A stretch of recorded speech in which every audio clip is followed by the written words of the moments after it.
அஜித் அதே மாதிரி தான். அஜித் வீட்டில் பார்ட்டின்னா அஜித் வீட்டில் பார்ட்டிக்கு அலோவ் பண்ண மாட்டாங்க. அதே சமயத்தில் குடும்பத்தில் அந்த மாதிரி பெரும்பாலும் அந்த இது பண்ணிக்க மாட்டாங்க. அஜித்தும் சரி விஜயும் சரி. இந்த ஊரில் தமிழ்நாட்டில் ரெண்டு கட்சி தாங்க, டிஎம்கே ஏடிஎம்கே. இதை தாண்டி ஒருத்தன் வரணும் அப்படின்னா அதுக்கான பவர்ஃபுல்லாக இருக்கணும். டிஎம்கேக்கு 20% இருக்குது, ஏடிஎம்கே 20% இருக்குது. ஒருத்தர் சிஎம் ஆகணும்னா 30% ஓட்டு வரும். ஒரு 4 நாள் உட்காந்து ஒரு 4 பேருக்கு ஸ்வீட்டு அதை ஏதாச்சும் அந்த அரிசி பருப்பு கொடுத்துட்டு நான் தான் சிஎம் அப்படின்னா முடியாது. உடனுக்குடன் வந்துடுது. எங்கே மாட்டினாலும் நீங்கள் மாட்டினீங்க அவ்வளோதான், கத்தம். அமெரிக்க ஜனாதிபதி ஆகலாம் அவர். ஆமாம், அந்த அளவுக்கு இருக்குது. நம்ம நித்யானந்தா கூட சேர்த்து விட்டிங்கன்னா இன்னும் கொஞ்சம் அவருக்கு பொருத்தமான ஒரு ஜனாதிபதி ஆயிடலாம். சுசித்ரா வேற விஷயங்கள் ஏதாவது வெளிவர சான்சஸ் இருக்கு? ஏன்னா அஜித்தை பற்றி கூட பேசியிருக்காங்க. ஆமாம், அஜித் கூட பேசியிருக்காங்க. அவங்க அஜித் வீட்டில் பார்ட்டியெல்லாம் சொல்கிறாங்க. அஜித் வீட்டில் ரஜினி விஜய் வீட்டில் பார்ட்டியெல்லாம் நடக்காது, வாய்ப்பே கிடையாது. ஏன்னா அவங்க உங்களுக்கு போய் நடிக்கிறாங்க, லைட்டிங்கில் இதாகிட்டு ஒரு டென்ஷன் ஆகிட்டு வர்றாங்க, கொஞ்சம் ரிலாக்ஸுக்காக குடிக்கிறதோ இது பண்ணுறதோ எல்லோருக்கும் உண்டு. சாதாரண சுப்பன்லேருந்து எல்லோருக்கும் அந்த உண்டு. அதே மாதிரி விஜய்க்கும் அந்த உண்டு. ஒரு லேசாக ஒரு இது பண்ணிட்டு ஒரு ரிலாக்ஸ் ஆகிட்டு இருக்கணும் அப்படின்னு. அவர் கூட 2 பேர் இருப்பாங்க. அவர் ரொம்ப போகாமல் பார்த்துக்க. யாருன்னா அது 2 பேர், அது இவருக்கு அப்புறம் சொல்லலாம்.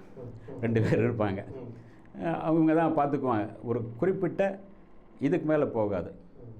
அதுவும் அண்ணா சாலையில் இருக்கிற ஒரு பெரிய நட்சத்திர ஹோட்டலில் தான் மேலே 3வது தளத்தில் யாரும் பார்க்காம அவர் மட்டும் வந்துட்டு சத்தம்பெல்லாம் போயிடுவார். அப்போ நீங்கள் விஜய் அப்படி இருக்குன்னு நான் கேள்விப்பட்டிருக்கேன். அஜித் அதே மாதிரி தான். அஜித் வீட்டில் பார்ட்டின்னா அஜித் வீட்டில் பார்ட்டிக்கு அலோவ் பண்ண மாட்டார். அஜித் தன்னுடைய கூட்டு குடும்பமும் வச்சுருப்பார். அவங்க அம்மா எல்லாரும் இருப்பாங்க.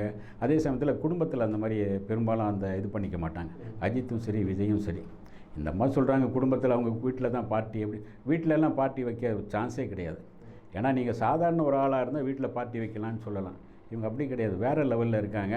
இவங்க சின்னதாக எது ஆனாலும் இவங்க மேலே ஒரு மிகப்பெரிய அவேர்னஸ் வந்துடும் ஜனங்க மத்தியில். அதனால் 2 பேரும் அந்த மாதிரி பண்ண மாட்டாங்க. இவங்க தான் சொல்கிறாங்க. ஆனால் அஜித் தண்ணி அடிக்க மாட்டாருன்னா அடிப்பார். அது குறிப்பிட்ட இப்போ நான் எனக்கு ஒரு நெருங்கிய நண்பர் இருப்பார். அந்த நெருங்கிய நண்பரோடு உட்கார்ந்து தனியாக யாருக்கும் தெரியாமல் முடிச்சுட்டு வந்துகிட்டே இருப்பாங்க. எனக்கு தெரியும் அது அந்த நண்பர் யாருன்னு தெரியும், நெருங்கிய நண்பர். ஆனால் அது வெளியவே தெரியாது. நட்பாக உட்காருவாங்க, பேசிட்டு அப்படியே வந்துடுவாங்க. இது இவங்க சொல்கிற மாதிரி அவங்க வீட்டில் அஜித் வீட்டில் அந்த பார்ட்டி நடக்கும் அதெல்லாம்ங்கிறது உண்மை இல்லை. ஏன்னா அவருக்கான வேலைகள் எக்கச்சக்கமாக இருக்குது. அவர் ஃபேமிலிக்குள்ளே போயிட்டால் நான் என்ன பண்ணுவேன்னா அவங்களுக்கு சமைக்கிறது, பொண்ணுக்கு என்ன தேவை, பையனுக்கு என்னது கேட்டு அவரே சமைக்க ஆரம்பிச்சிடுவார். அதாவது நம்ம பேட்டி எடுக்க போனாலும் எனக்கே நான் 3 வாட்டி காஃபி குடிச்சிருக்கேன். அவர் கைப்பட அவரே காஃபி போட்டு கொண்டாந்து கொடுப்பார், குடிச்சிருக்கேன். அப்படி வீட்டில் இருந்தால் அவருடைய மனைவி கூட வேறு நேரத்தை செலவிடவும், அப்போ ஃபாரினுக்கு வெளிநாடு போக, அப்புறம் இந்த மாதிரி பல இதில் இருப்பார் அவர். இவங்க சொல்கிற மாதிரி அங்கே பார்ட்டிகள்லாம் வைக்க மாட்டாங்க. சத்தியமாக அது நடக்காது.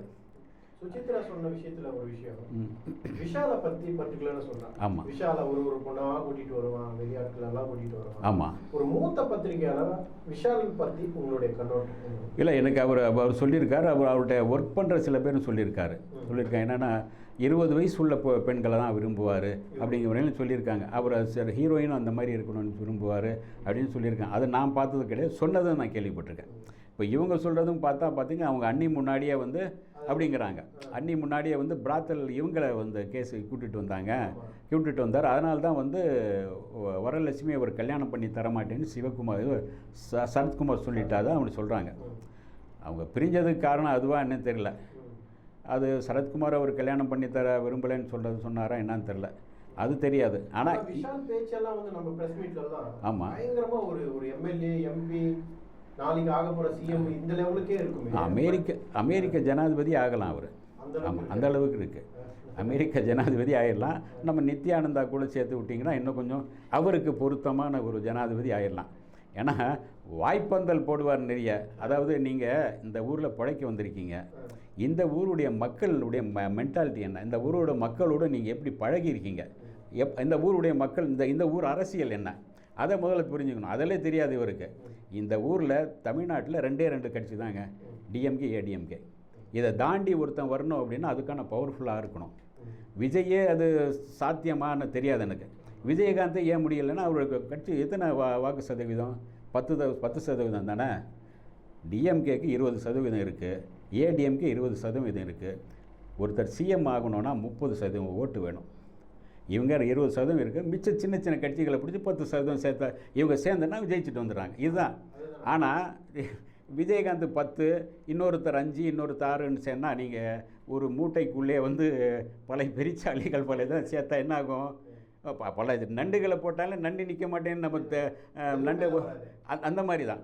அதாவது இவர் வந்து இவருக்கான ஓட்டு வங்கி இங்கே பெருசாக இல்லை, இவருக்கான ஆடியன்ஸ் பெருசாக இருக்கான்னு அதுவும் தெரியாது. ஏதோ அவர் நடித்த படங்களில் ஒரு 4 படம் ஓடி இருக்குன்னு நினைக்கிறேன். அதுவும் டைரக்டர்களுக்காக ஓடுனது. திமிரு அந்த டைரக்டருக்காக, கோழிச்சண்டை அந்த டைரக்டருக்காக, அந்த ஸ்க்ரீன் பிளேக்காக. உங்களுக்காக ஓடின படம் என்ன? உங்களுக்கான ஆடியன்ஸ் இருக்கா? இப்போ நீங்கள் தான் ரசிகர் மன்றம் வச்சுருக்கீங்க, நீங்கள் தான் ஒரு அதாவது அந்த தயாரிப்பாளர்கள் மூலமாக வந்து ஏதோ படிக்க உதவி பண்ணுறாரு அப்படின்றீங்க. அதாவது வாழ்நாள் அப்படின்னீங்க. ஒரு செக்கு கொடுத்துட்டு வாழ்நாளுக்கு எப்படி உதவ முடியும் நீங்கள்? அது எல்லா படிப்புக்கும் அதுக்குன்னு சில பேர் பண்ணிகிட்ருக்காங்க. ஆனால் நீங்கள் முறையாக வந்து எல்லாமே பண்ணால் தான் மக்கள்கிட்ட போகும். ஏதோ 4 நாள் உட்காந்து ஒரு 4 பேருக்கு ஸ்வீட்டு அதை ஏதாச்சும் அந்த அரிசி பருப்பு கொடுத்துட்டு நான் தான் சிஎம் அப்படின்னா முடியாது. இதுதான் இங்கே நடக்கிற இது.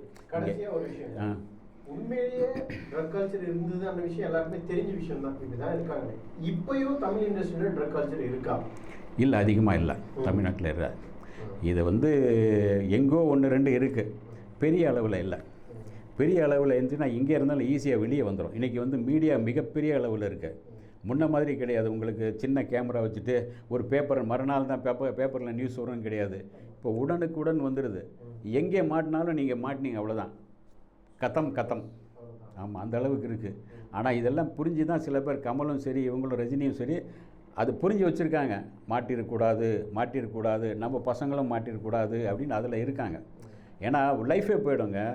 தமிழ்நாட்டை பொறுத்த வரைக்கும் எப்படின்னா, நீங்கள் நடிகனை கடவுளாக நினைப்பாங்க.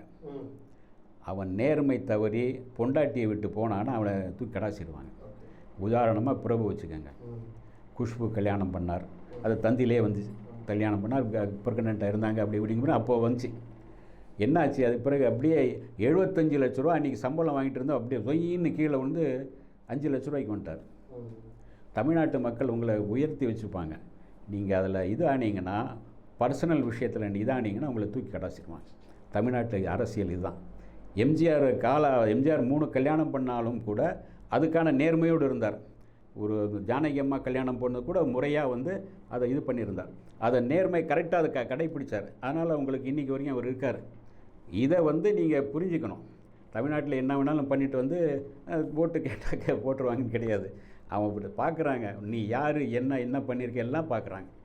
சாதாரண மக்களே கிடையாது. மிக்க நன்றி. நிறைய விஷயங்களை வந்து நீங்கள் பகிர்ந்துட்டீங்க. மிக்க நன்றி. ஓகே, நன்றி சார். ஃபிலிம் விஷன் தமிழ் சேனலை தொடர்ந்து பாருங்கள். உங்களுடைய ஆதரவை தொடர்ந்து தரங்க, சப்ஸ்கிரைபர் பண்ணுங்கள். உங்களுடைய ஆதரவை நம்பி இருக்கின்றோம். உங்களுடைய ஆதரவை தொடரும் பட்சத்தில் இன்னும் சிறப்பான பல பதிவுகள், சிறப்பான சில இதெல்லாம் உங்களுக்கு தேடி வரும் அப்படின்னு சொல்லிக்கிறோம். நன்றி.